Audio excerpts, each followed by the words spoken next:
জমিদার লালার দ্বারে ভিখারি ভিক্ষা চাইছে। লালা বলছে তুমি ভিক্ষা নেবে ভিখারি, দাঁড়াও। হরে কৃষ্ণ মা। জমিদার বলে কথা, দামি দামি মূল্যবান রত্নের পুটুলি বেঁধে ভিখারিকে দিয়েছে, নিয়ে যাও। এতে কি আছে বাবু, অনেক দামি রত্ন, নিয়ে যাও, তুমি আমার মতো ধনী হয়ে যাবে। বেশ তাহলে বাবু আমি আসি, যাও। মাথায় করে নিয়ে যাচ্ছে মা। কিছুটা পথ গেছে, যাবার পর হঠাৎ লালা দূর থেকে দেখছে সেই ভিখারি সেই পুটুলিটা দূরে জঙ্গলে ছুঁড়ে ফেলে দিয়েছে। যেই না ফেলে দিয়েছে, পিছন থেকে চিৎকার করে ডেকে উঠলেন জমিদার লালা, ভিখারি ভিখারি, এ তুমি কি করছো? ফেলে দিলে কেন? যা কিছু তোমায় দিলাম তুমি কেন ফেলে দিলে? বলো কেন ফেলে দিয়েছো? বাবু আমাকে ক্ষমা করে দিন, আপনার দেয়া মূল্যবান সম্পদ আমি মাথায় করে নিয়েই যাচ্ছিলাম,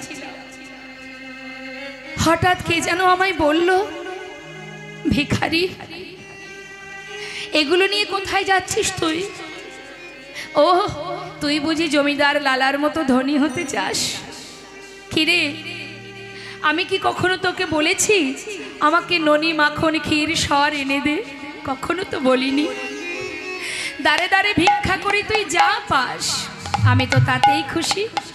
আয় আমার কাছে ফিরে আয়, ওগুলো ফেলে দে। ওই বিষয় সম্পদের মধ্যে যদি তুই ডুবে যাস, একটু একটু করে তোরে কৃষ্ণ ভজন ভুলে হয়ে যাবে। আয় আমার কাছে আয়, আয় ভিখারি আয় রে ফিরে, ভুলে যাস না মহাভরে। আয় ভিখারি, ওরে আয় ভিখারি আয় রে ফিরে, ভুলে যাস না মহাভরে।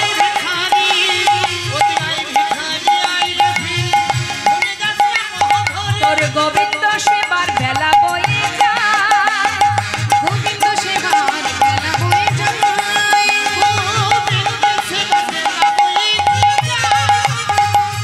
বিদুরের খোঁজে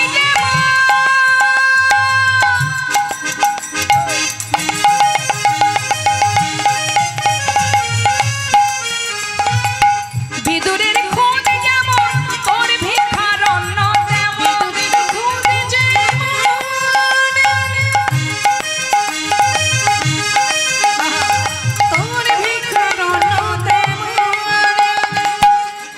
সেবা দিতে ভুল করিস নে আমায়, সেবা দিতে ভুল করিস নে আয় ভিখারি আয় রে ফিরে, আয় ভিখারি আয় রে ফিরে, ভুলে যাস না মহাভরে। আয় ভিখারি আয় রে ফিরে, সেবা দিতে ভুল করিস নে, সেবা দিতে ভুল করিস নে। ভগবান বললেন বিদুরের খুদ যেমন তোর ভিক্ষার অন্ন তেমন। বিদুরকে মা মহাভারতে দাসীপুত্র বিদুর, হস্তিনাপুরের রাজা, হস্তিনাপুরের রাজা ধর্মরাজ যুধিষ্ঠির, সেই রাজমহলে যখন অন্ধ ধৃতরাষ্ট্র রাজা ছিলেন, সেখানে যে দাসীর পুত্র বিদুর ছিলেন, মন্ত্রী ছিলেন, সেই বিদুর সে ছিল দাসীপুত্র। সেই বিদুরের ঘরে সে বড় অসহায়, দরিদ্র কাঙাল, যার ঘরে ভগবান সাকর্ণ সেবা করেছিলেন। তাই গৌর হরিব। মহাভারতের কথা বাদ দিলাম, রাম অবতারের কথা বলি, ত্রেতা যুগের কথা। মা যে ছিল সবরী, সকলের অবহেলিতা, সকলের ঘৃণিতা, কেউ ওকে ভালোবাসতো না, সেই সবরী জঙ্গলের মধ্যে একটা কুটিরে দিন কাটাতো। কিন্তু বুক ভরা আশা ছিল, বিশাল বড় আশা। কি আশা? আমার রাম যখন আমার ঘরে আসবে আমি রামকে খাওয়াবো। কি খাওয়াবো? না, বন থেকে কুল পাড়তো, কুল পেড়ে খেয়ে দেখতো। যে কুলটা দেখতো মিষ্টি কুল, মুখে দিয়ে দেখতো, এঁঠো হয়ে গেল, কিন্তু তথাপিও সেই এঁঠো কুলটা গুছিয়ে রাখতো রামকে দেবে বলে। বলুন মা, আমরা নিজেদের উচ্ছিষ্ট দিতে পারি ভগবানকে?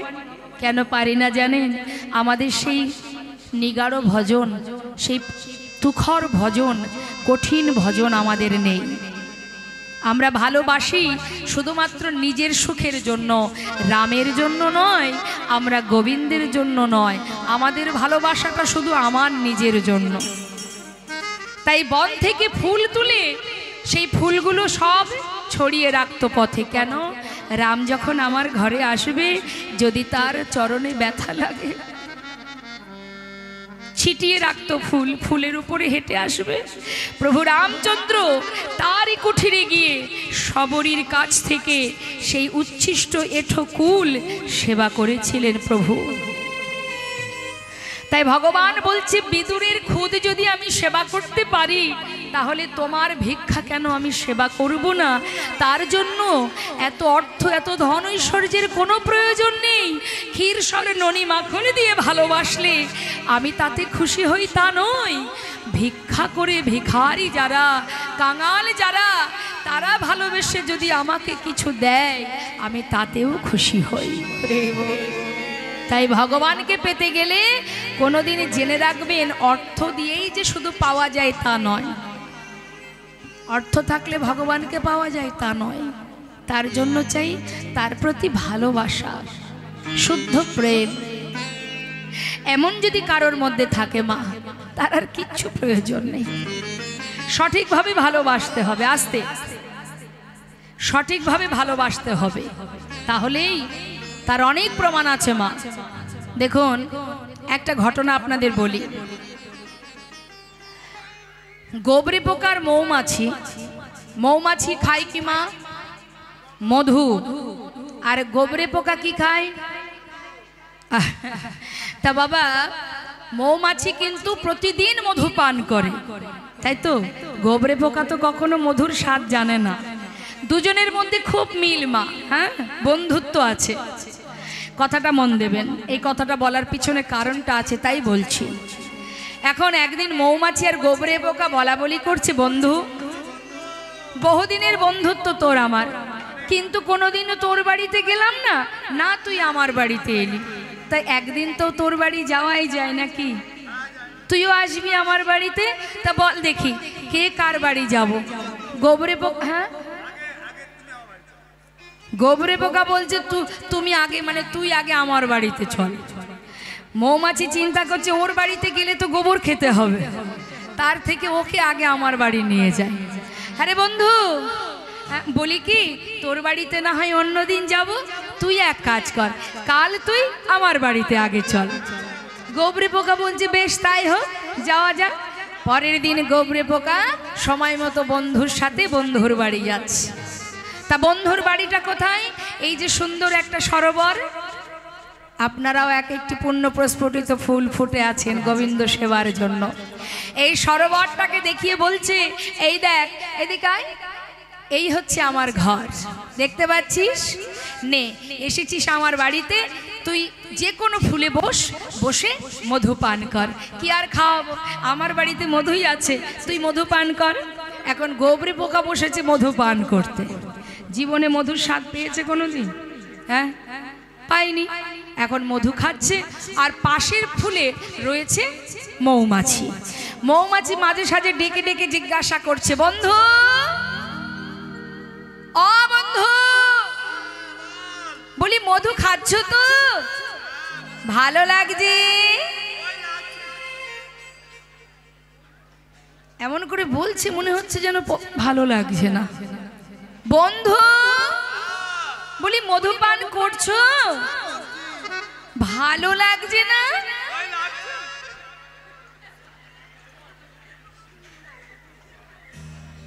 ভালো কি আর লাগে? হ্যাঁ, সারা জীবন গোবর খেয়েছে, মধু তার কি ভালো লাগবে গো মা? হ্যাঁ, আমাদেরও অবস্থা এরকম, আমাদেরও অবস্থা তাই। রাধারানী একদিন কুটিলাকে বলেছিল যে, ননদিনী, সৎসঙ্গ করেছো কোনোদিন? সারা জীবন তো অসৎসঙ্গ করে গেছো, তা সৎসঙ্গের মহিমা তুমি কি বা বুঝবে বলো? তা বলছে, আচ্ছা ঠিক আছে, তুমি মধু পান করো, দেখবে ঠিক ভালো লাগবে। আবার বেশ কিছু পর বাবা বিকেল হতে চললো। বন্ধু, বলি মধু পান করছো? এবার ভালো লাগছে?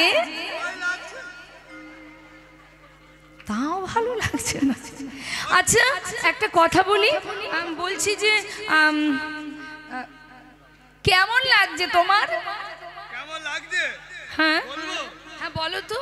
ওই খানিকটা মধু মধু আর খানিকটা গোবর গোবর। আচ্ছা দেখো কাণ্ড, মধু তো মধুরই স্বাদ পাবে, এর মধ্যে আবার গোবর এলো কোথা থেকে? ও আচ্ছা শোনো, তুমি যখন মধু পান করতে ফুলে বসেছিলে মুখটা ভালো করে ধুয়ে তারপরে বসেছিলে? মুখ তো ধোয়া হয়নি। আমি আসার আগে, তোমার বাড়ি আসার আগে কি ভাবছিলাম জানো? তোমার বাড়ির খাবার যদি আমার আবার পছন্দ না হয়, তাই আমার বাড়ির খাবার আমি একটু গালে ভরে নিয়ে এসেছিলাম।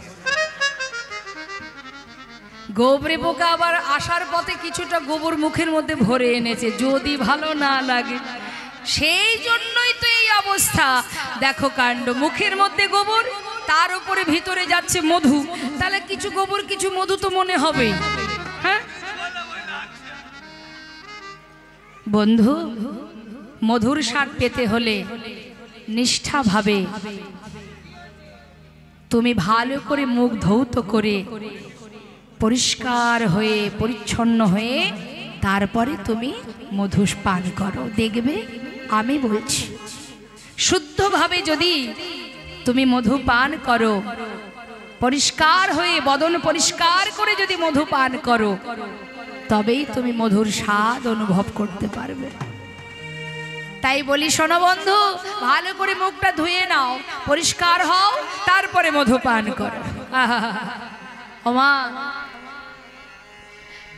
মধু পান করবার জন্য ভালো করে মুখটা ধুয়ে নিল, নিয়ে এবার মনস্থির করলেন যে আমি মধু পান করতে বসেছি।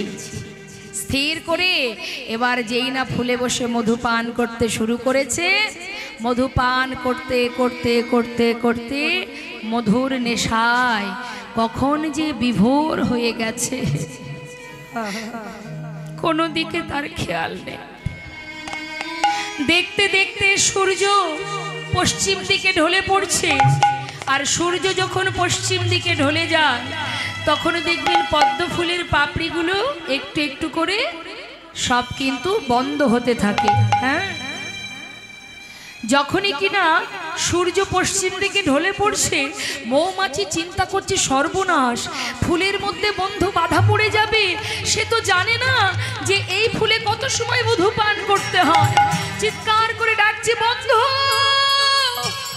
বন্ধু বন্ধু, তুমি কোথায়? বন্ধু উঠে এসো, আর ফুলের ভিতরে থেকো না। ওই দেখো ওই দেখো সূর্য ডুবে যায়, তুমি এখনই ফুলের মধ্যে বাধা পড়ে যাবে। বন্ধু উঠে এসো, বন্ধু তুমি কোথায়? বন্ধু তুমি কোথায়? হঠাৎ চিৎকার করে বলে উঠলো, আহ, কেন ডাকছো বারবার? আমাকে আমাকে তুমি বারবার ডেকো না, আমাকে মধু পান করতে দাও, ডেকো না, সেবায় বিঘ্ন ঘটিও না। নেশার ঘরে মধু পান করতে করতে কখন যে ফুলের পাপড়িগুলো সব বন্ধ হয়ে গেল।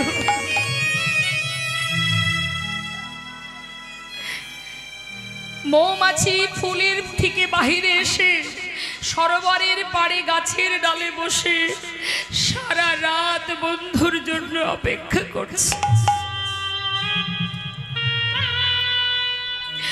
ভোর হতে না হতেই, সূর্যের আলো পড়তে না পড়তেই আবার ফুলের পাপড়িগুলো যখন মেলে উঠল, এদিকে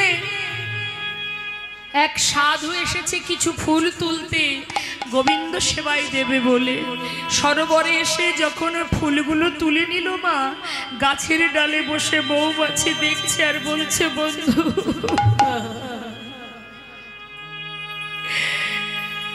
এ কি সৌভাগ্য তোমার, আজ তুমি বৈষ্ণবের কৃপা লাভ করতে পারলে।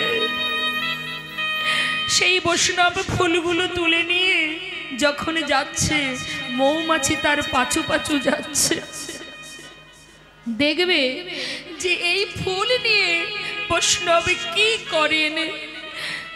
একটু একটু করে ঠাকুর ঘরে পৌঁছে সেই ফুলগুলো গোবিন্দাই নম বলে যখন ভগবানের চরণে অর্পণ করে দিল, মৌমাছি মন্দিরের বাইরে গাছের ডালে বসে বসে চোখের জলে মুখ ভাসিয়ে কাঁদে আর বলে, বন্ধু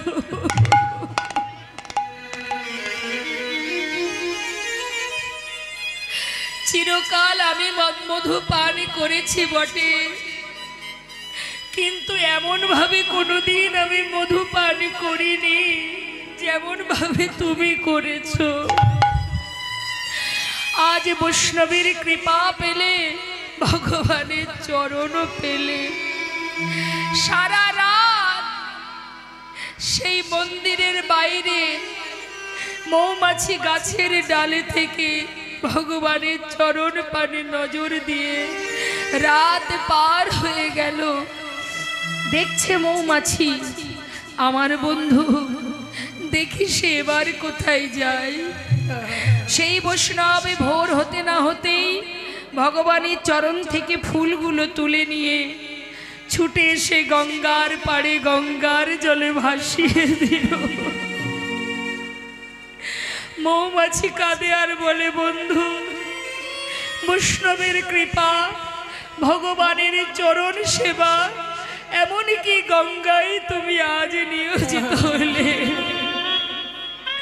তোমার মতো এমন বড় ভক্ত কয়জনা হতে পারে? আমি সারা জীবন সরোবরের মধু পান করেও কোনোদিন ভগবানের চরণ পেলাম না।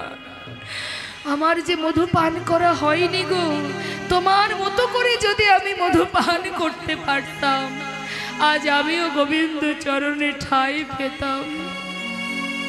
তাই মাগো, ভগবানকে যদি প্রকৃত কেউ ভালোবাসে, ভগবান বললেন ভক্ত যদি মনে প্রাণে ভালোবেসে আমাকে যাই দিক, যেভাবে দিক না কেন, আমি যে তাতেই খুশি হই, আমি আর কিচ্ছু চাই না।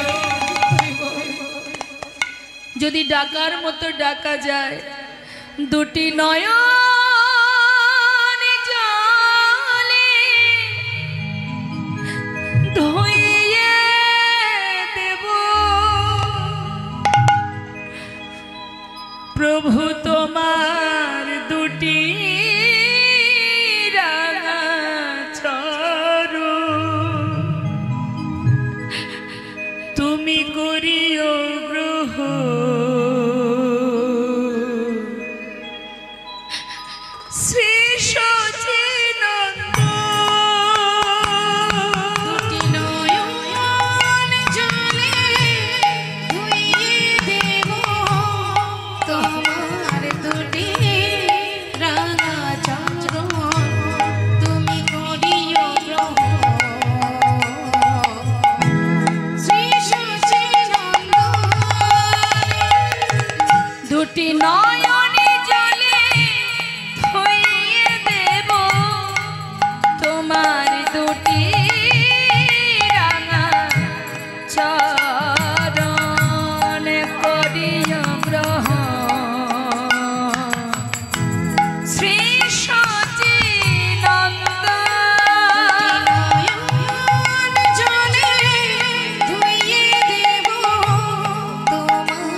জানি ভজন না জানি পূজা, আমি না জানি ভজন না জানি পূজা, কোনে গুনে পাবো ওরানা ছাড়া। আমি না জানি ভজন না জানি পূজা, কোন গুণে পাবো তোমার দুটি চরণ। না জানি ভজন না জানি পূজা, বলো কোন গুণে পাবো রাঙা চরণ দুটি নয়নের জল বহে অবিরল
সকল ভক্তের কাছে নিবেদন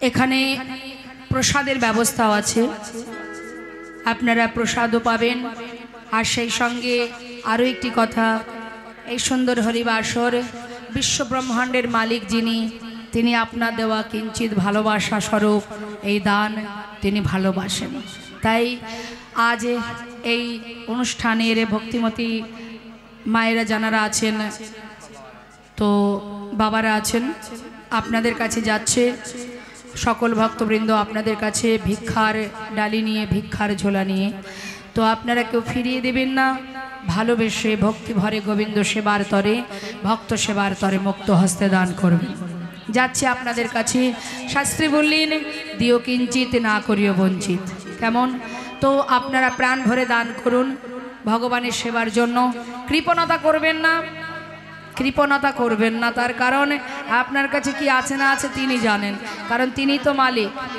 হ্যাঁ তাই তাকে দেওয়ার জন্য যেন কৃপণতা না হয় একেবারে সরল মনে ঠিক আছে মুক্ত হস্তে মুক্ত প্রাণে দান করুন নিতাই গৌর হরি বল হরি বল কথা বলবেন না সবার কাছে যাবে আর দক্ষিণা দিয়ে তারপরে যাবেন হরে কৃষ্ণ লীলা শেষ না করে কেউ যাবেন না লীলা সাধন করুন যাবে সবার কাছে আপনারা আস্তে আস্তে লীলা শ্রবণের সাথে সাথে দক্ষিণা দিন কেমন জয় রাধে তো এবার মা আমরা লীলার মধ্যে থাকি লালার কাছ থেকে বিদায় নিয়ে চলে গেল লালা শুধু বললেন বাবু আপনার এই মহলে বিষয় সম্পদের মধ্যে যদি দিন কাটে তাহলে কোনোদিনই কৃষ্ণ ভজন হবে না বাবু তাই আমার ছোট্ট কুড়ে ঘরে আমি গোপীনাথের সেবা দিই আমার ঘরে আছে গিরিধারী তাকে সেবা দিয়েই আমার দিন কাটে তাই আপনার এই সম্পদ আমি নিতে পারবো না চলে গেল সেই ভিখারি আর এই কথাটাই তার মাথার মধ্যে চিন্তা শুরু হলো বাবা তোলপাড় হচ্ছে যে এত ধন ঐশ্বর্যের মধ্যে আমার দিন যায় অর্থের চিন্তা করতে গিয়ে বিষয় সম্পদের হিসাব সারাদিন তাই নিয়ে ভাবনা চিন্তা করতে করতে দিনন্তে একবার কৃষ্ণ ভজন করবার সময় আমার হয় না উনি যে ভিখারি যে কথাটা বলে গেছে সেটাই তার মাথায় ঘুরছে আর মনে মনে ভাবছে কেমন করে আমি কৃষ্ণ ভজন করব কি করব আমি কোথায় যাব আমি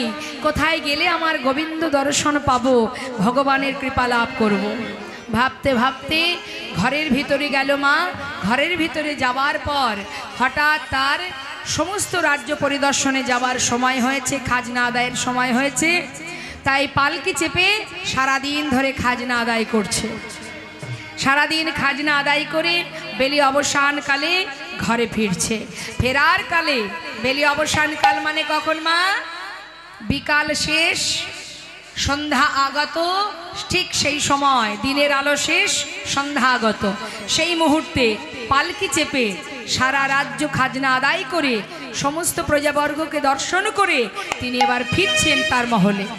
ফেরার কালে এক রজককন্যা কাদের বলে মা? হরে কৃষ্ণ। রজককন্যা কাদের বলে? রজক কাদের বলে? যারা ধোপা, যারা কাপড় কাচে ধোপা, তাদের বলে রজক। সেই রজকের কন্যা তার পিতাকে বলছে, বাবু গো, বাবু গো, বেলা যায় বাসনায় আগুন দাও। কি বলছে মা? বেলা যায় বাসনায় আগুন দাও। বাসনা কাকে বলে? কলা, শুকনো কলার পাতা, সেটাকে পোড়ালে একটা ছাই হয়, যেটা দিয়ে আগেকার সময় কাপড় কাচা হতো। এখন তো অনেক ডিটারজেন্ট পাওয়া যায়, তো সেই সময়ে সমস্ত কাপড় ওই বাসনা পুড়িয়ে খার দিয়ে পরিষ্কার করা হতো। তাই ধোপার মেয়ে মানে রজককন্যা পিতাকে বলছে, বাবু গো, বেলা যায় বাসনায় আগুন দাও। আর সেই কথাটা প্রতিধ্বনি হয়ে লালার কানে প্রবেশ করছে। লালা তো আসছে রাস্তা দিয়ে পালকি চেপে, আর শুনছে বাতাসে যেন ভেসে আসে সেই মেয়েটির সেই কথাটি। কিভাবে? বেলা যায়,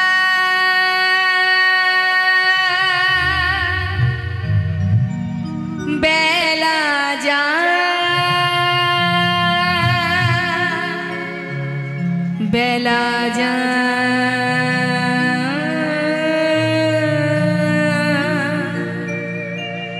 বেলা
ভজ ভজ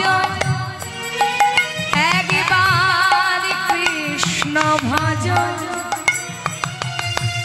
সময় গেলে আর পাবে না। ওরে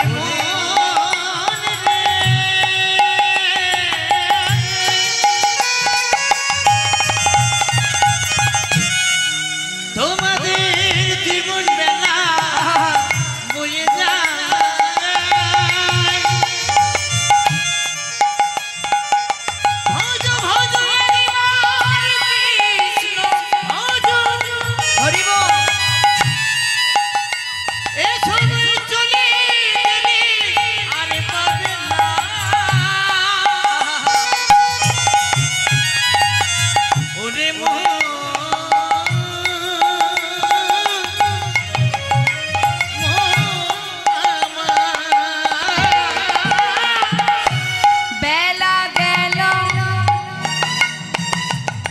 সন্ধ্যা হলো, কাকে বলছে? কথাটা কাকে বলছে? প্রতিধ্বনি হচ্ছে তার হৃদয়ে, পরমাত্মা তাকে শোনাচ্ছে। কি বলছে? এটা আমাদেরও আসবে মাদিন। লীলা শুধুমাত্র শ্রবণের নয়, কিছু বুঝতে হবে। কি বলছে? রজককন্যা বলছে বেলা যায় বাসনায় আগুনে দাও, আর লালা শুনছে কি? আমরা সবাই সেই একই কথাই শুনছি। কি বেলা গেল সন্ধ্যা হলো বেলা গেল সন্ধ্যা হলো একবার ফিরে এসো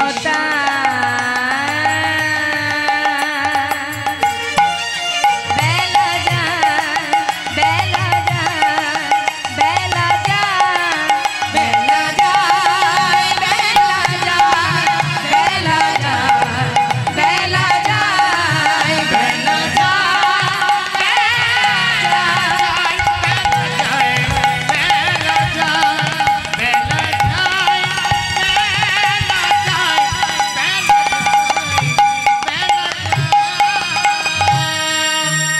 বেয়ারা পালকি থামাও। পালকি থেকে নেমে সেই রজক কন্যাকে সামনে পেয়ে তাকে জড়িয়ে ধরেছে। মা কি যেন একটা বললি আমায়, আর একটা বার বল মা। রজক কন্যা ভয়ে ঠক ঠক করে কাঁপছে। বাবু আপনাকে আমি কিছু বলিনি, আমি আমার পিতাকে বলেছি বেলা যায় বাসনায় আগুনে দাও। না না তুই এ কথা বলিসনি, আমি যেন অন্য কিছু শুনলাম। তুই যেন বারবার আমায় বললি বাবু গো বেলা যায় বাসনায় আগুনে দাও, বেলা যায় বাসনায় আগুনে দাও, বাসনায় আগুনে দাও। ঠিকই তো বলেছিস তুই। কামনা বাসনার পিছনে ছুটতে ছুটতে জীবন বেলা যে আমার বয়ে যায় মা। আর জানি না কতটুকু সময় আছে আমার, আমি আর এখানে থাকবো না। পালকিতে উঠে ঘরে ফিরে গিয়ে নিজের পালিতা কন্যা সুমতিকে বলছি, সুমতি এদিকে আয় মা, আমার কাছে আয়। বাবা মা আমার সারা গায়ে একটু কৃষ্ণ নাম লিখে দে না। বাবা কি হয়েছে তোমার, এমন পাগলের মতো করছো কেন? মারে আমায় একটু কৃষ্ণ নাম লিখে দে, আমি চলে যাই। বাবা কোথায় যাবে তুমি, বলো তুমি কোথায় যাবে? মারে এতদিন তো তোদের কথা ভেবেছি, এতদিন তোদের চিন্তা করেছি, তোদের জন্য বিষয় সম্পদে যা কিছু আছে সব কিছু তোদেরকে রেখে দিলাম, তোদেরকে দিয়ে গেলাম। এবার একটু আমার কথা আমায় ভাবতে দে মা, আমাকে ভাবতে দে। বাবা খাজনা আদায় করে ফেরার পথে তুমি এমন কেন করছো? কি হয়েছে আজ তোমার, এমন পাগলের মতো করছো কেন? মা আমি চলে যাব, আমি চলে যাব। কোথায় যাবে? আমার ঘরে। তোমার ঘর? এটাই তো তোমার ঘর। না না এটা আমার ঘর নয় মা, আমি যে আমার নিজের ঘরে যাব। বাবা একটু বলবে তুমি কোথায় যেতে চাও? শুনবি? যাব রে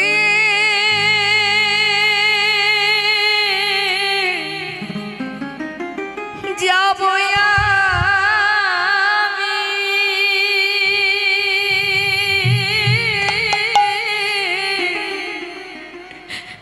কৃষ্ণ ভজনে,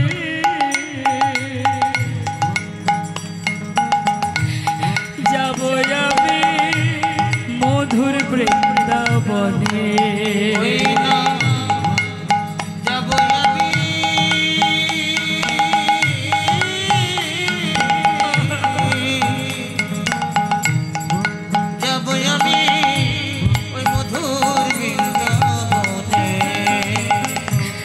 রইল সাধের জমিদারে, রইল ঘর বাড়ি, রইল সাধের জমিদারি, রইল ঘর বাড়ি, বৃন্দাবনে চলে যাব সব কিছু ছাড়ি।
হচ্ছে ত্যাগ মা। আপন ঘরের সন্ধানে, আপন জনার সন্ধানে পাগলের ন্যায় ছুটতে ছুটতে যাচ্ছে। জীবনের এত বড় সুখ স্বাচ্ছন্দ্য পরিত্যাগ করে সে বুঝেছে যে যা কিছু আমি এতদিন করেছি সবই অসার। এবার তিনি চললেন নিজের জনার কাছে, যে ছুটতে ছুটতে যাচ্ছে আপন জন যিনি, আপন জনার সন্ধানে, নিজের ঘরে আপন ঘর। এবার পাগলের ন্যায় সব ত্যাগ করে সারা গায়ে কৃষ্ণ নাম লিখে দিনের পরে দিন চলে যায়, মাসের পরে মাস। পায়ে হেঁটে চললেন মুর্শিদাবাদ জেলা থেকে বৃন্দাবনের পথে। মস্ত বড় জমিদার লালা বাবু, মুখে কৃষ্ণ নাম, সারা গায়ে কৃষ্ণ নাম লেখা, গাইতে গাইতে যাচ্ছে। আর সকলকে বলছে, ওগো তোমরা কৃষ্ণ নাম করো। পথ চলিতে আর বলিতে, পথ চলিতে আর বলিতে, পথ চলিতে আর বলিতে, পথ চলিতে আর বলিতে। একবার লহ লহ কৃষ্ণ না, মধুর না, হরি না, কৃষ্ণ নাম হরি নাম, কৃষ্ণ নাম, একবার লহ লহ কৃষ্ণ না, মধুর না, হরি না। কৃষ্ণ নাম হরি নাম, কৃষ্ণ নাম। পথ চলিতে আর বলিতে, পথ চলিতে আর বলিতে, পথ চলিতে আর বলিতে,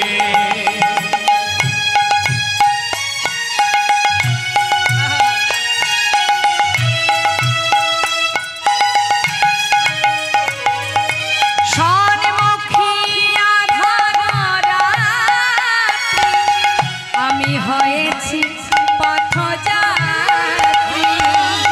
আনমুখে আধার রাত্রি, হয়েছি পথযাত্রী। আর সন্মুখী আধার রাত্রি, আমি হয়েছি পথযাত্রী।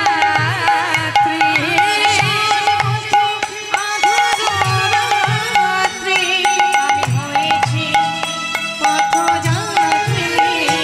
অগো চলিতে রাধা না, মুখে বলিতে কৃষ্ণ না। চলিতে কথা বলিতে কৃষ্ণ নাম। পথ চলিতে আর বলিতে, পথ চলিতে আর গৌর হরি হরি। পথ চলিতে আর বলিতে, পথ চলিতে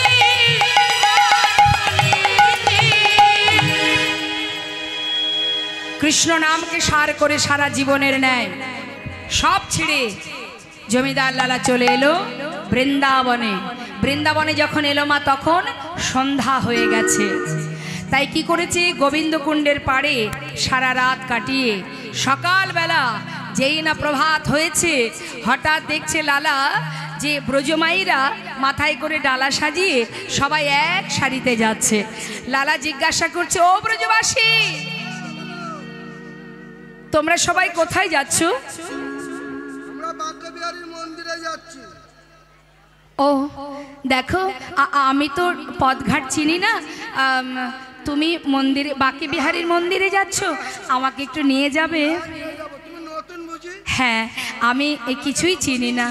না, বলছি কেন নিয়ে যাব না? বাঁকে বিহারীর মন্দিরে যদি যেতে হয় আমাদের সঙ্গেই চলো, তবে আমরা যা গাইব তুমি আমাদের পাচু পাচু সেই নাম করতে করতে এসো। কি নাম? রাধে রাধে রাধে রাধে রাধে রাধে বল, রাধে রাধে রাধে রাধে রাধে রাধে বল বলো রাধে রাধে बोलो राधे राधे राधे राधे राधे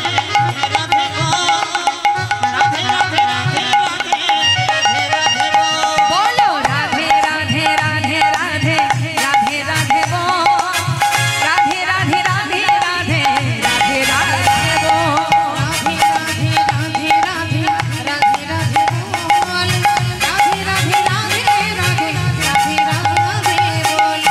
পিছনে কে আসছে কে আসছে পিছনে লালা বাবু তিনি গাইছেন কি গাইছেন কৃষ্ণ কৃষ্ণ কৃষ্ণ কৃষ্ণ কৃষ্ণ কৃষ্ণ বল কৃষ্ণ কৃষ্ণ কৃষ্ণ কৃষ্ণ কৃষ্ণ কৃষ্ণ বল कृष्ण कृष्ण कृष्ण कृष्ण कृष्ण कृष्ण बोल कृष्ण कृष्ण कृष्ण कृष्ण कृष्ण कृष्ण बोल কৃষ্ণ কৃষ্ণ কৃষ্ণ কৃষ্ণ কৃষ্ণ এই বন্ধ করো বন্ধ করো কেন বৃন্দাবনে নাম চলবে কি? চলে না গো, এ নাম চলে না, বৃন্দাবনে রাধা নাম করতে হয়। হায় দাদা, তোর ঠিক আছে। আচ্ছা কৃষ্ণ নাম চলে না এই আমরা যা গাইছি তাই গাও। তা কেন হবে তোমরা রাধা নাম করছো আমি কৃষ্ণ নাম করছি দুজনের নামই হচ্ছে সেটাই ভালো নয় হবে না লালা বলছে তাহলে শোনো এক কাজ করি আর তোমাদের কথাও থাক আমার কথাও থাক দুয়ে মিলে একসঙ্গে আমরা কি গাইবো সবাই মিলে রাধে কৃষ্ণ হ্যাঁ রাধে কৃষ্ণ রাধে কৃষ্ণ রাধে কৃষ্ণ বল রাধে কৃষ্ণ রাধে কৃষ্ণ রাধে কৃষ্ণ বলো बोलो राधे कृष्ण बोलो राधे कृष्ण राधे कृष्ण राधे कृष्ण बोल राधे कृष्ण राधे कृष्ण राधे कृष्ण বৃন্দাবন কি সবাই মিলে হাত তুলে রাধে রাধে বলবেন উচ্চ স্বরে বলবেন হ্যাঁ সবাই হাত তুলুন দেখি কার কার হাত আছে হ্যাঁ যার হাত নেই সে তো আর তুলতে পারবে না যার আছে সে একবার তুলবেন হ্যাঁ বৃন্দাবন কি যমুনা মাই কি আর একটু জোরে 8 আনা হয়েছে আর 8 আনা বাকি আর একটু জোরে হবে হ্যাঁ কোনোদিন ঝগড়া করেছেন ঝগড়া করেন হ্যাঁ তুমি বলো না একবার দেখো কোমর কেমন। আচ্ছা ঠিক আছে যেমন করে চিৎকার করে ঝগড়া করেন আর সেই চিৎকার করে রাধা নাম গাইবেন ঠিক আছে সবাই মিলে হাত তুলে বৃন্দাবন কি 12 আনা হয়ে গেছে আর আর একটু জোরে হবে মা হবে তো বৃন্দাবন কি যমুনা মাই কি রাধা কুণ্ড কি শ্যাম কুণ্ড কি গোবিন্দ কুণ্ড কি বিলাসবন কি মধুবন কি নিধুবন কি কেশি ঘাট কি বংশীবন কি মোহনবন কি মাধবী বন কি লৌহবন কি তাম্রবন কি कमल बन की भंडी बन की आगे पीछे दाहिने बाएं बोल बोल में ऊपर नीचे बोलो राधे राधे राधे राधे राधे राधे बोल राधे राधे राधे राधे राधे राधे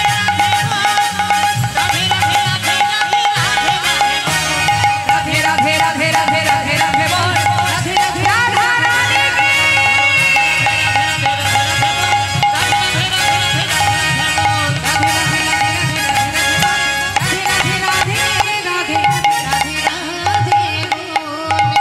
বলিয়ে বাঁকে বিহারী লাল কি কোথায় এলাম আমরা তাহলে মা বাঁকে বিহারীর মন্দিরে হ্যাঁ আরে হবে হবে আবার হবে। বসুন বসুন সবাই বসুন হবে বাঁকে বিহারীর মন্দিরে সমস্ত ব্রজমাইরা ভগবানের সেবা দিয়ে লালাকে ভালো প্রসাদ দিল লালা উদর পরিপূর্ণ করে সেবা করলেন মা সেবার পর কি হয় খাওয়া দাওয়াটা যদি ভালো হয় তারপরে কি হয় একটু অলসতা আসে না এখন লালার একটু ঘুম ঘুম পাচ্ছে তাই সে কি করেছে তাড়াতাড়ি করে সেবা করে নিয়ে ওই গোবিন্দ কুণ্ডের পাড়ে বালির ওপরে শুয়ে আছে কিন্তু শুয়ে থাকলে কি হবে, ঠিক ঘুম হচ্ছে না বলে যতই হোক, আগে তো তিনি জমিদার ছিলেন, জমিদারের বিছানায় ঘুমিয়েছিলেন, এত সুখ এত আনন্দ, হ্যাঁ সেগুলো তো পুরোপুরি এখনো মুছে যায়নি মা, কিছুটা হলেও আছে। এখন ঠিক ঘুম হচ্ছে না বলে কিছুটা বালি এক জায়গায় করে তার উপরে মাথা রেখে ঘুমিয়ে আছে। হরি বল। এইভাবে যেই না রাতটা পার হয়ে প্রভাত হলো, হঠাৎ লালার চোখ খুলে দেখছে তার সামনে এক বাবাজি দাঁড়িয়ে আছে। হন্তদন্ত হয়ে বালি থেকে উঠে করজোড়ে জিজ্ঞাসা করছে, বাবাজি আপনার পরিচয়? বাবাজি বলছে, আহা, পাশে এক ব্রজবাসী বলছে ইনি হলেন বৃন্দাবনের বাবাজি, ওনার নাম কৃষ্ণদাস বাবাজি। বাবাজি এই বৃন্দাবনে কোথায় আমার গোবিন্দ আছে সেটা কি একবার বলে দিতে পারবে? বলো না বাবাজি। বাবাজি বলছে, দাঁড়াও, তুমি কোথা থেকে এসেছো, কি তোমার পরিচয়? আমার নাম লালা। লালা? কোন লালা? তোমার ঠিকানা কোথায়? আমি বাংলার মুর্শিদাবাদ জেলা থেকে আসছি। ও দাঁড়াও দাঁড়াও দাঁড়াও, সেই মুর্শিদাবাদের সেই জমিদার, মস্ত বড় জমিদার লালা বাবু, তুমি কি সেই লালা? বাবাজি এক সময় আমি ছিলাম, আজ আর আমি জমিদার নই, শুধুমাত্র আমি গোবিন্দের দেখা পাবার জন্য, ভগবানের চরণ পাবার জন্য আমি এসেছি, সর্বস্ব ত্যাগ করে আমি এসেছি। লালা দাঁড়াও, সর্বস্ব ত্যাগ করে তুমি এসেছো, তুমি এখানে ভগবানের দেখা পাওয়ার জন্য, খুব ভালো কথা। সুন্দর করে বালিশ তৈরি করে বালির বিছানায় ঘুমিয়ে আছো, বলি সেই যে জমিদারি বিছানার সেই যে সুখ, সেই আরাম আয়েশ, সেটা বুঝি এখনো পুরোপুরি মোছেনি, তাই না? যেই না বলা বাবা এক সেই মুষ্টাঘাতে বালিটি, মানে বালির বালিশটি ভেঙে ফেললো মা। করজোড়ে বললেন, বাবাজি তুমি একবার বলে দাও না, আমি কোথায় গেলে তার দেখা পাবো? লালা সর্বস্ব ত্যাগ করে এসেছো, মন্দিরে মন্দিরে ভালো ভালো প্রসাদ সেবা করছো, বালির বিছানায় ঘুমিয়ে রাত কাটাচ্ছ, এইভাবে যদি কেউ বৃন্দাবনে দিন কাটে তাহলে কি সে গোবিন্দের দেখা পায়? সংসারে যেমন কর্ম করলে তবে ফল পাওয়া যায়, তেমন গোবিন্দের দেখা করতে গেলে গোবিন্দের সংসারেও কর্ম করতে হয়। পারবে কর্ম করতে? বাবাজি যে কর্মই হোক আমি করতে রাজি। তোমার দীক্ষা হয়েছে? না। দীক্ষা না হলে তার দেখা পাবে কি করে? আগে তো দীক্ষা হোক, তাহলে বাবাজি সেটাই যদি হয়ে থাকে, চরণটা জড়িয়ে ধরেছে মা, সাধুর চরণ ধরি কইলালা কৃপা করি, অধমেরে কর এই ভিক্ষা,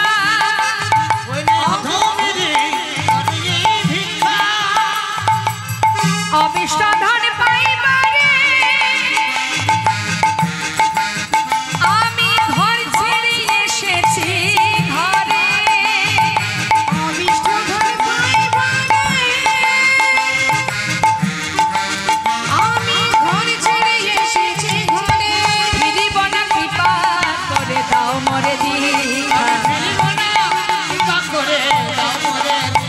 আমি আর তো ঘরে ফিরব না গো, তো ঘরে ফিরব না গো, আর তো ঘরে ফিরব না গো,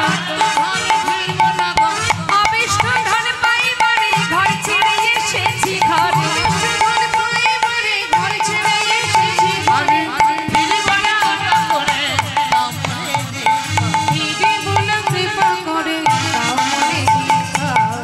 এখানে যত ভক্ত আছেন দীক্ষা শিক্ষা হয়েছে? সবার হয়েছে দীক্ষা শিক্ষা? মন্ত্র মনে আছে তো? কৃষ্ণ মন্ত্রে যারা দীক্ষিত হন তাদের গলায় তুলসীর মালা পরান গুরুদেব। আছে তো? মালা আছে তো গলায়? সবার আছে? জয় রাধেশ্যাম। তুলসীর মালা কণ্ঠে পরিধান না করলে আপনি ভগবানের সেবা দেবেন, ভগবানের সেবায় তুলসী পাতা না থাকলে যেমন গ্রহণ করেন না, আপনি যখন ভগবানের সেবা দেবেন আপনার অঙ্গে যদি তুলসী না থাকে তাহলে আপনাকেও ভগবান গ্রহণ করবে না। নিতাই গৌর হরি বল। তাই তুলসী অঙ্গে পরিধান করে তারপরে ভগবানের সেবা দিতে হয়। হ্যাঁ, তা দেখুন মা বলছে তোমার দীক্ষা হলে যত সময় তোমার দীক্ষা না হবে তুমি তার দেখা পাবে না। যেই না সাধুর চরণ ধরেছে, বাবাজি তুমি আমায় তাহলে মন্ত্র দিয়ে দাও, বলছে সময় হয়নি এখনো, সময় এখনো হয়নি, দীক্ষা নিতে গেলেও তার উপযুক্ত সময় প্রয়োজন। বেশ বাবাজি তাহলে আমি কি করব?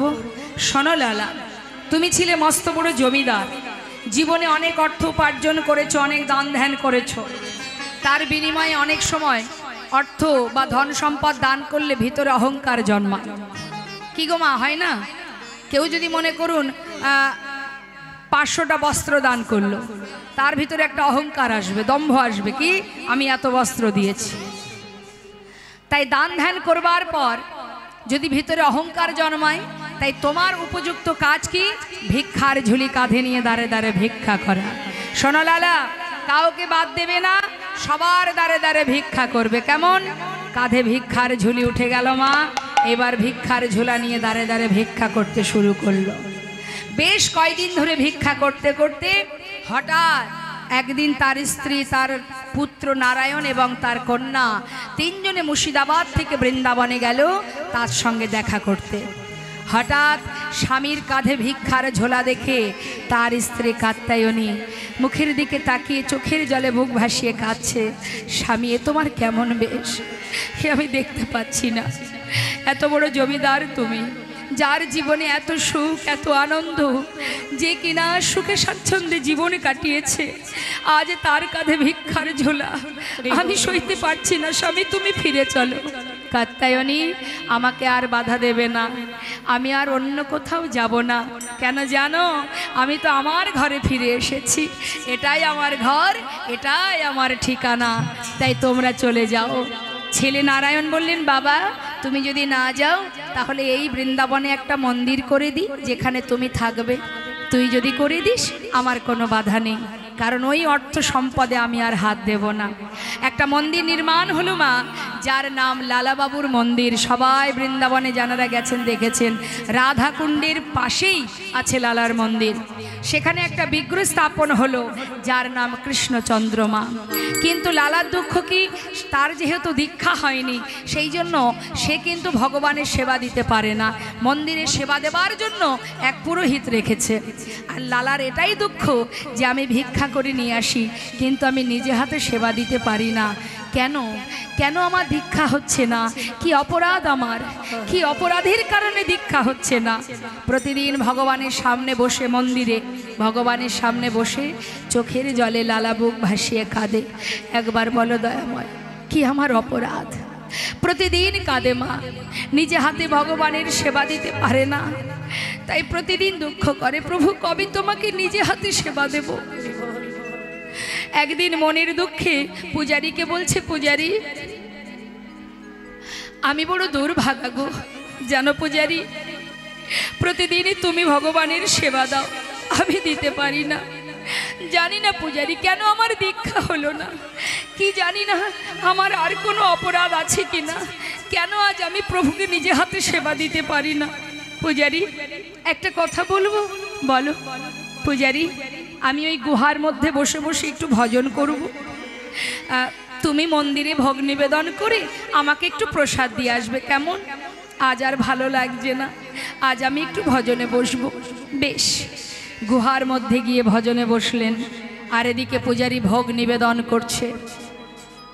গুহার মধ্যে বসে যখন ভজনে রতমা প্রতিজ্ঞা করলেন, লালা দয়াময় শুনেছি তোমাকে ডাকলে নাকি তুমি সাড়া দাও, আমি কেমন করে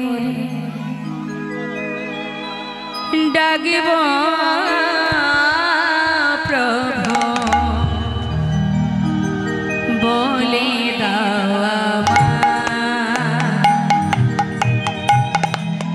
বলে দাও।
কেমন করে ডাকবা প্রভু বলে দাও আমায়, একবার বলে দাও আমায়।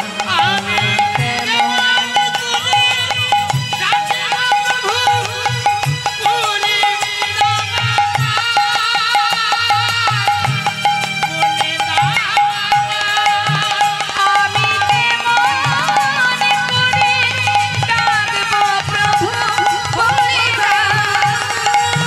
তুমি বলে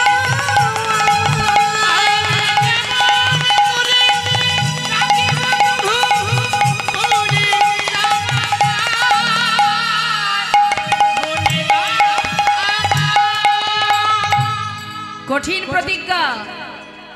আমিও দেখতে চাই তুমি কত সময় আমার কাছে না এসে থাকতে পারো। এই রইলাম আমি গুহার মধ্যে বসে, তোমাকে যদি ডাকার মতো ডাকতে পারি তোমাকে আমার কাছে আসতেই হবে। আর তুমি যদি আমার কাছে না আসো এই গুহার মধ্যে প্রাণ ত্যাগ করব, আর আমি বাহির হব না। ভক্ত যদি কঠিন প্রতিজ্ঞা করে মা, ভগবানের মন চঞ্চল হয়ে যায়। কি করে ভক্তকে প্রতিজ্ঞা থেকে বাহির করব? তিনি কি করলেন, পূজারী, মন্দিরের পূজারী ভোগের থালায় প্রসাদ নিয়ে যখন নিবেদন করে যখন প্রসাদ নিয়ে যাবে, ঘর থেকে মন্দির থেকে বেরোবে, হঠাৎ ভগবান ঝড় বৃষ্টি দিলেন। আর যেই না বৃষ্টি শুরু হলো, পূজারী দেখছে এত বৃষ্টি, কি করে যাব আমি গুহার মধ্যে, বৃষ্টি বন্ধ হোক তারপরে না হয় যাব। এই ভেবে প্রসাদের থালাটা বাইরে রেখে মন্দিরের ভিতরে ঢুকে গেছে। এদিকে স্বয়ং করুণাময় গোবিন্দ আমার, আজ তিনি বিলম্ব না করে পূজারীর রূপ ধারণ করে সেই প্রসাদের থালা নিয়ে এক পা দুপা করে গুহার ভেতরে যাচ্ছে। ভক্তকে প্রসাদ দিতে হবে তো মা। যেই না গুহার ভিতরে ঢুকছে, হঠাৎ কানে শুনতে পেল তার ভক্ত বসে বসে ভজন করছে, ভজন গাইছে, রাধে কৃষ্ণ রাধে কৃষ্ণ রাধে কৃষ্ণ গোবিন্দ গোপাল রাধা রমণ হরি হরি হরি বল। রাধে কৃষ্ণ গোবিন্দ গোপাল বল, রাধা রমণ হরি হরি বল। রাধে কৃষ্ণ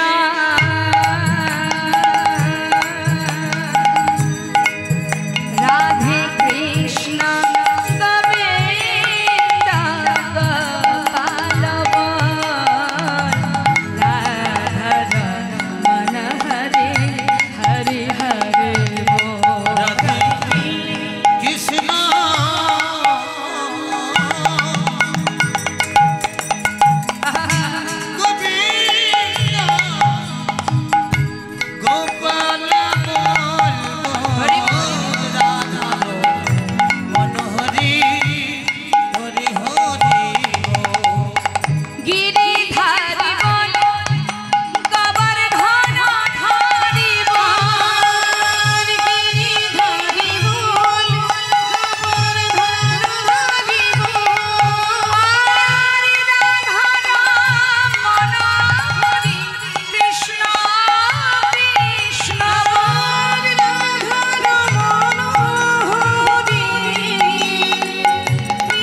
ভগবানের সেবায় লাগতে গেলে বড় কষ্ট করতে হয় মা, অত সহজে আর ভক্ত হওয়া যায় না।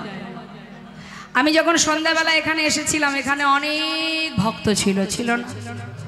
ছিল তো? আস্তে সবাই কি আর গোবিন্দ সেবায় লাগে? লাগতে পারে? এখন ওই আম গাছে প্রচুর মুকুল হয় না বাবা? মালিক ভাবে বাবা এত মুকুল হয়েছে, কত আম যে হবে, বেশ কয়েক মাস গোবিন্দ সেবা হয়ে যাবে। কিন্তু সব মুকুলে কি আর আম অবশিষ্ট থাকে? হ্যাঁ কি গো মা? এখন দেখবেন এই কি হয়, প্রথমত কুয়াশা, কুয়াশায় অনেক মুকুল নষ্ট হয়ে যায়। এটা গোবিন্দের আম বাগান। এই আম বাগানে সন্ধ্যাবেলা অনেক মুকুল ছিল। কুয়াশা বাবা, আর দরকার নেই কীর্তন শোনার, সেবা ওখানে হচ্ছে, প্রসাদ পেয়ে ঘরে চল। সকালবেলা অনেক কাজ। এখন সকাল যদি ভাগ্যে থাকে তবে তো হবে কি মা, তাই না?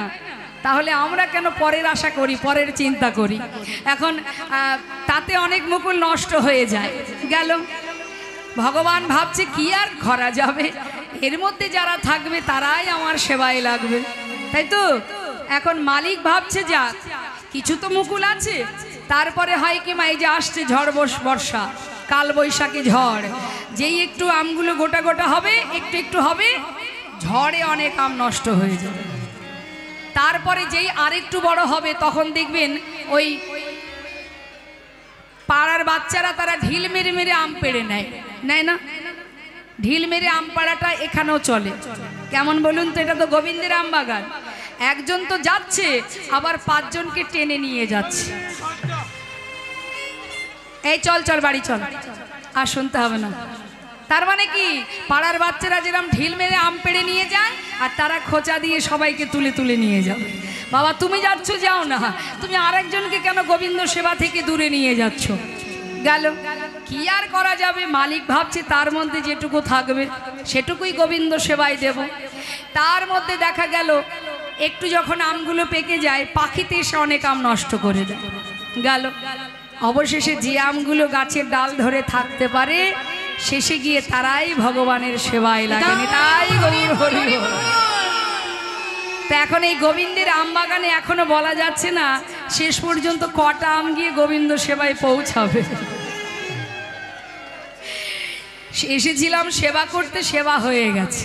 ওই যে গোবরে পোকার গল্প দিয়েছিলাম না, হ্যাঁ, যারা গোবর খেতে ভালোবাসে তারা মধুর স্বাদ বুঝবে কি, তারা কিন্তু থাকবে না, চলে যাবে।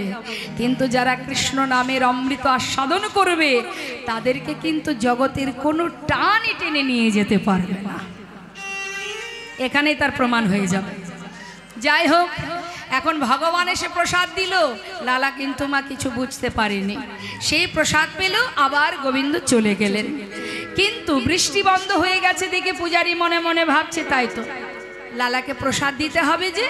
হঠাৎ বাইরে এসে দেখছে থালার মধ্যে আর প্রসাদ নেই। ভাবছে বৃষ্টি বন্ধ হওয়ার পরে কোনো ভক্ত বোধহয় নিয়ে গেছে, তাতে আর কি আছে, আরও তো আছে ঘরে। সেখান থেকে একটু প্রসাদ নিয়ে এবার গুটি গুটি পায়ে ঢুকছে গুহার মধ্যে। লালা, কে প্রসাদ খাবে না? এই দেখো প্রসাদ এনেছি। প্রসাদ? আমি তো প্রসাদ খেয়েছি। খেয়েছো? কে দিল তোমায়?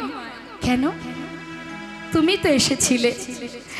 ও পূজারী, প্রসাদ দিয়ে গেলে, আমি প্রসাদ খেলাম, তুমি চলেও গেলে। আমি তো আসিনি লালা, আমি তো এই প্রথম এলাম। তুমি আসোনি? তবে কে এসেছিল? ও পূজারী, কে এসেছিল আমার কাছে বলো না। লালা, বিশ্বাস করো আমি আসিনি। পূজারী, তোমারই মতো দেখতে, তোমার মতো বেশ। লালা, সে এসেছিল তোমার কাছে, তুমি তাকে চিনতে পারলে না লালা? পারলে না চিনতে? পূজারী, তুমি কার কথা বলছো? কে এসেছিল বলো না, বলো না পূজারী, তুমি কার কথা জিজ্ঞাসা করছো? কার কথা বলছো তুমি? পূজারী বলছে, লালা, এরপরেও তুমি আমার কাছে জানতে চাইছো? মিছে কেন পুছো রে, আমার বলা কিছু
বাবাজির কাছে গিয়ে চরণটা জড়িয়ে ধরেছে, চরণ তলে আছাড় খেয়ে পড়ে জিজ্ঞাসা করলেন, বাবাজি আজ তোমাকে বলতে হবে, বলো বাবাজি, আমি যে তাকে কাছে পেয়েও হারিয়ে ফেলেছি, আমি যে চিনতে পারিনি বাবাজি, একটিবার বলো না বাবাজি, আমায় তুমি কেন দীক্ষা দিচ্ছ না?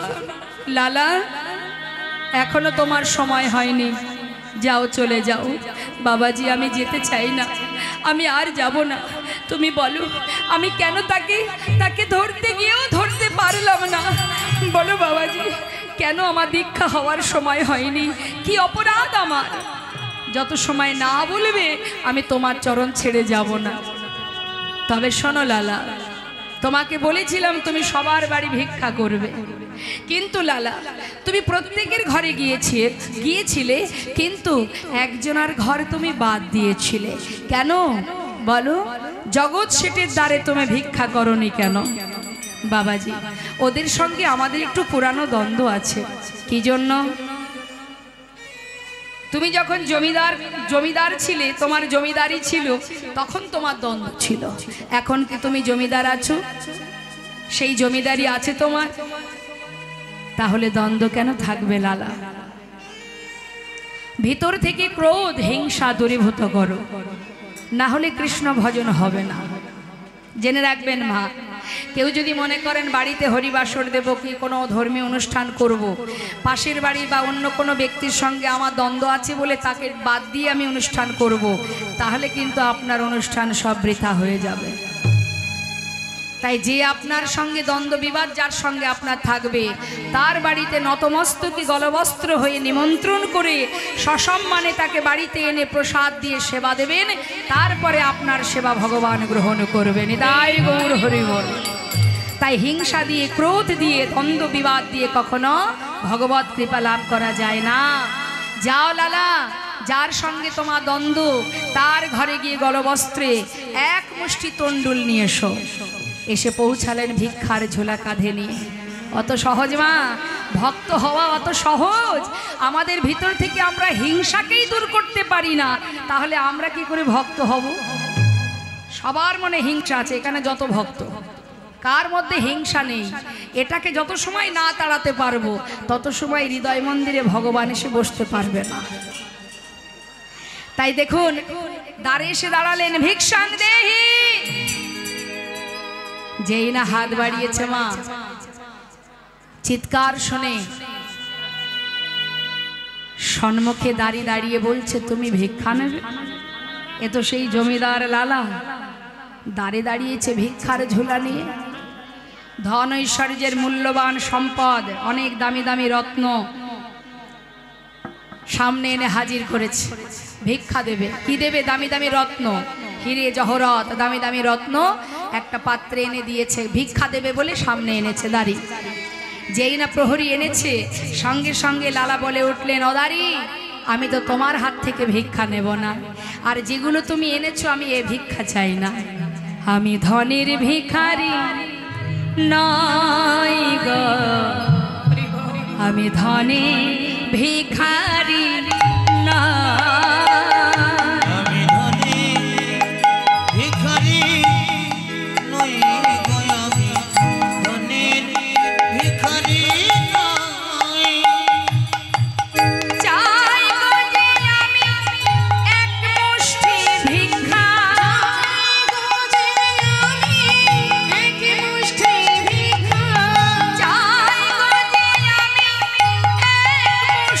ভিক্ষা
তোমাদের যে জমিদার আছে তাকে একবার দ্বারে নিয়ে এসো, তার হাত থেকে এক মুষ্টি তণ্ডুল নিয়ে তবেই ফিরে যাব। সঙ্গে সঙ্গে জগৎ শেঠ খবর পেল, খবর পেয়ে দ্বারে এসে পৌঁছালো। দ্বারে এসে দেখছে কি মা, সারা গায়ে কৃষ্ণ নাম, আহা কৃষ্ণ নাম লেখা, মুখে কৃষ্ণ নাম, কাঁধে ভিক্ষার ঝোলা। জগৎ শেঠ দূর থেকে দেখে মনে মনে ভাবছে এ তো সেই জমিদার লালা, আজ আমার দ্বারে দাঁড়িয়ে আছে ভিক্ষার ঝোলা কাঁধে নিয়ে। মুখের দিকে এক দৃষ্টিতে তাকিয়ে জিজ্ঞাসা করলেন, যে বেশ পরিধান করে আমার দ্বারে দাঁড়িয়েছ, রাখুন, এটা কোনো ছলনা নয় তো? জগৎ শেঠ জিজ্ঞাসা করছে মা। লালা বাবু বলে উঠলেন, না না, আসিনি আজ তোমার কাছে অগবন্ধু কোন ছলনা, ঘাটের মাঝে পার ঘাটাতে বসে ডাকছে আমার।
যদি এক মুষ্টি দাও ভিক্ষা, তবে হবে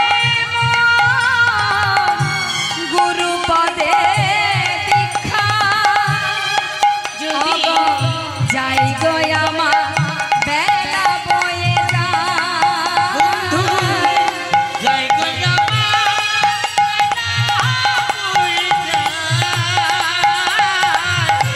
ঘাটের মাঝি নিতাই গৌর হরি মোহন হরি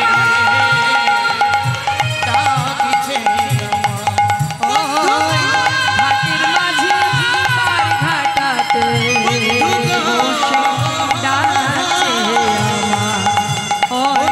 ঘাটের মাঝি পার ঘাটাতে বসে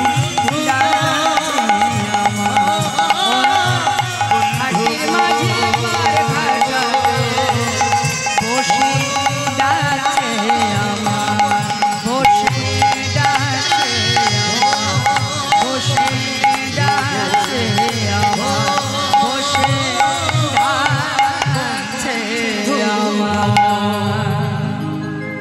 এক মুষ্টি তণ্ডুল যেই না লালার আঁচলে দিয়েছে মা, লালা সেই অপেক্ষায় এতদিন ছিলেন। যেই না তণ্ডুল পেয়েছে, মনের খুশিতে ছুটতে ছুটতে, বাবাজি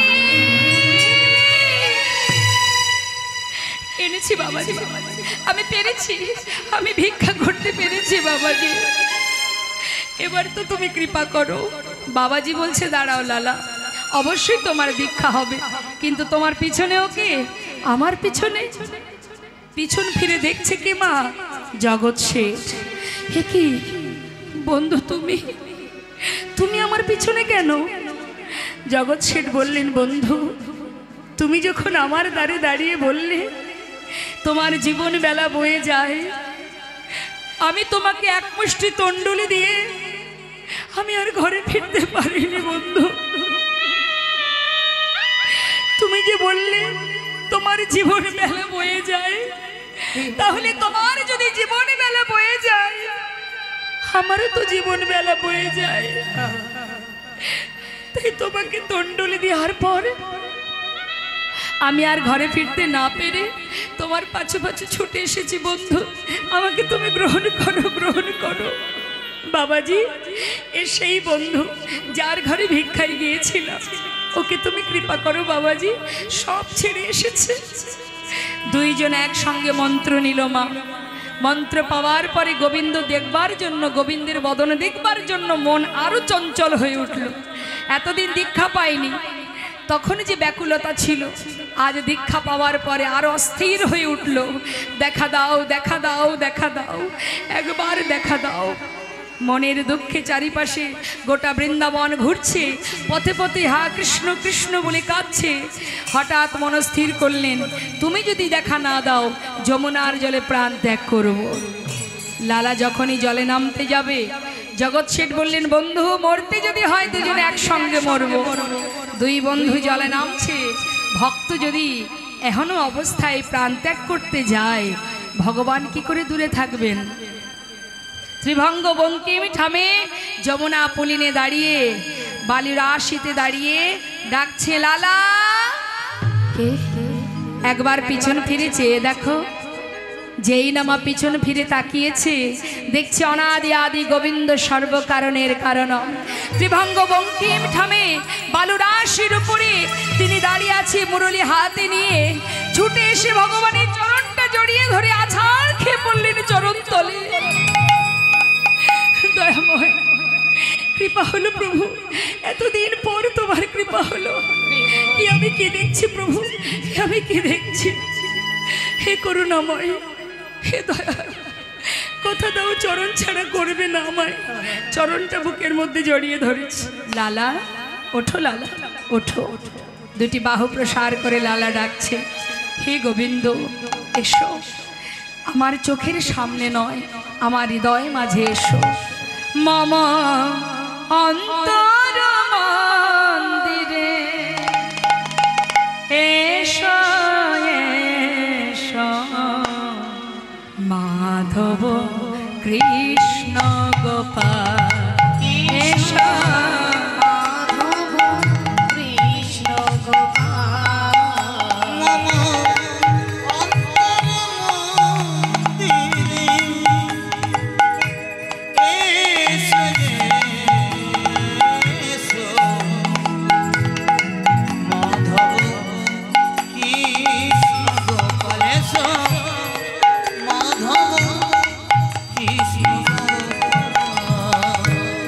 এসো এসো তুমি এসরির মাঝে, অন্তর জামি হরে প্রাণ প্রিয় রাজে।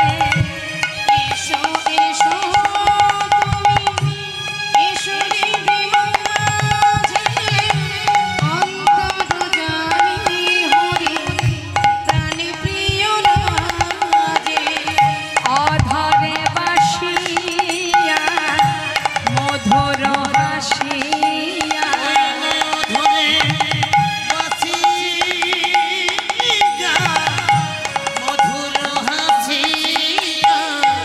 এসো এসো কৃষ্ণ গোপাল এসো, মাধব কৃষ্ণ গোপাল।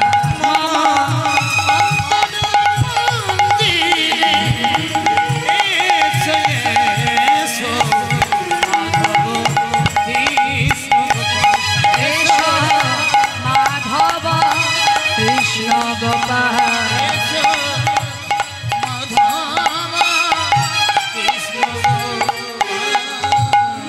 ভক্ত আর ভগবানের মিলন হইল। জয় গৌর হরি বল, হরি বল।